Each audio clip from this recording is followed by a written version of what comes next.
अस्सलाम वालेकुम student, how are you. जो हम आज पढ़ेंगे, आज हम लोग क्या करेंगे, एक्सरसाइज 1.1 के आगे जो कुछ डेफिनेशंस थी उसे हम लोग डिस्कस करेंगे। अब फर्स्ट डेफिनेशन है हमारे पास रो मैट्रिसेस की। क्या है? A matrix is called a row matrix if it has only one. अब वो कहते हैं कि जो रो मैट्रिक्स होता है, अगर कोई मैट्रिक्स ऐसा है जिसके अंदर सिर्फ एक रो, जैसे अभी इन्होंने एग्जांपल भी बताया हुआ है m इज़ इक्वल टू 2 - 1 7। अब इसके अंदर देखा जाए एक ही रो है तो ये हमारे पास क्या होगी, रो मैट्रिक्स होगी। अच्छा, अब आगे जो होंगे वो है कि कॉलम मैट्रिक्स क्या होते हैं। अ matrix is called a column matrix if it has only one column.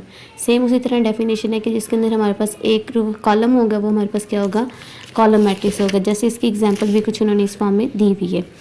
Same आगे देखा जाए तो रेक्टेंगुलर मैट्रिक्स हमारे पास क्या होता है। A matrix M is called rectangular if the number of rows M is not equal to number of column है। मतलब वो कह रहे हैं कि जो रोज़ हैं वो कॉलम के बराबर ना हो। मतलब अगर देखा जाए हमारे पास कोई मैट्रिक्स है, ठीक है, उसके अंदर 2 रो हैं 2 कॉलम है, वो हमारे पास रेक्टेंगुलर नहीं होगा। अब रेक्टेंगुलर की ये कंडीशन उन्होंने बता दी हुई है कि जो रो होती हैं वो कॉलम के बराबर नहीं। जैसे अब ये मैट्रिक्स ए दिया हुआ है, इसके अंदर देखा जाए हमारे पास क्या है, 3 रोज़ हैं और 2 कॉलम्स हैं, यानी कि रोज़ और कॉलम्स आपस में बराबर नहीं है, तो ये हमारे पास क्या है, रेक्टेंगुलर मैट्रिक्स है। सेम इसी तरह बताया बाद है स्क्वायर मैट्रिक्स क्या होता है। A matrix is called a square matrix if its number of rows is equal to its number of column. अब इसमें ये है कि जो नंबर ऑफ रोज हैं वो कॉलम के बराबर हो जाए तो वो क्या होता है, स्क्वायर मैट्रिक्स। जैसे इस मैट्रिक्स में क्या था, 2 ही रोज थी 2 ही कॉलम से, ये हमारे पास क्या है, स्क्वायर मैट्रिक्स है। उसके बाद है नल और ज़ीरो मैट्रिक्स।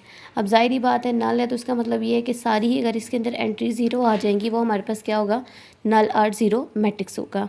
उसके बाद है transpose matrix. A matrix obtain by interchanging the rose into column. अब वो ये है कि अगर वो कह रहे हैं जो हम लोग रोज़ को कॉलम में चेंज कर दें और जो कॉलम्स हैं उसे रोज़ में चेंज कर दें तो वो हमारे पास क्या होगा, ट्रांसपोज मैट्रिक्स होगा।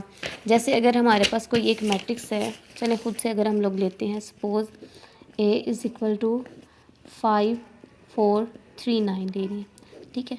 अब जब इसका ट्रांसपोज लेंगे तो हमारे पास ये क्या होंगे, 5 4 3 9। अब देखा जाए इसके अंदर क्या होगा, जो रोज़ थी वो किस में होगी, चेंज है कॉलम में, ठीक है।